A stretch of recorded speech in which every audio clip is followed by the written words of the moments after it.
slunce zas šumí nad splavem. Odpust mi, modlí se, ať všechno přestane.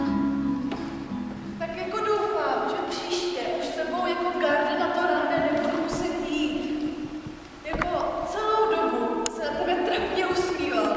A to, že nakonec zaplatil za tebe, to bylo samozřejmě. Ten mi zaplatil i za celou hospodu, kdybys mu řekla. Ale je krutej, ne? Jo, tak je fajn, no, dobře.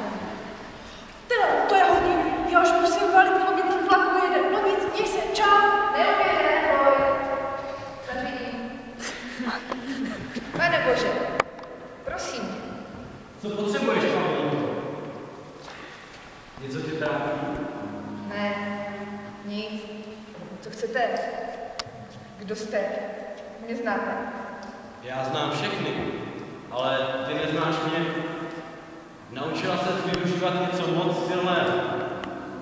Jsem rád, když se mnou lidé povídají. Ale modlitba není jako automat, do kterého hodíš drobně. Zatím funguje.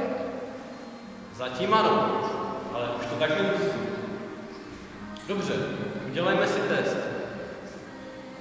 Řekněme, že by si měla přát jednu věc. Jednu opravdu důležitou věc. Co by si přála? Dobře. Řekněme, že jsem se buď zbláznila, anebo spím a mluvím s Bohem.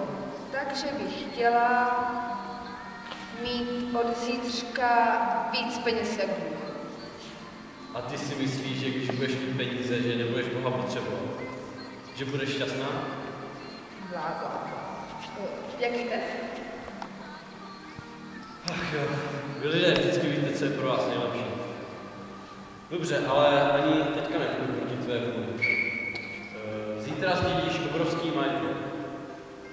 A udělejme si spolu dohodu, že když do Vánoc letošního roku najdeš štěstí, když najdeš něco, co pro tebe bude opravdu důležité, tak ti peníze zůstanou. Ale jinak už všechno přijde. Jste blázen. Ale platí. Když budu mít peníze, nepotřebuju ani modlitbu, ani Boha.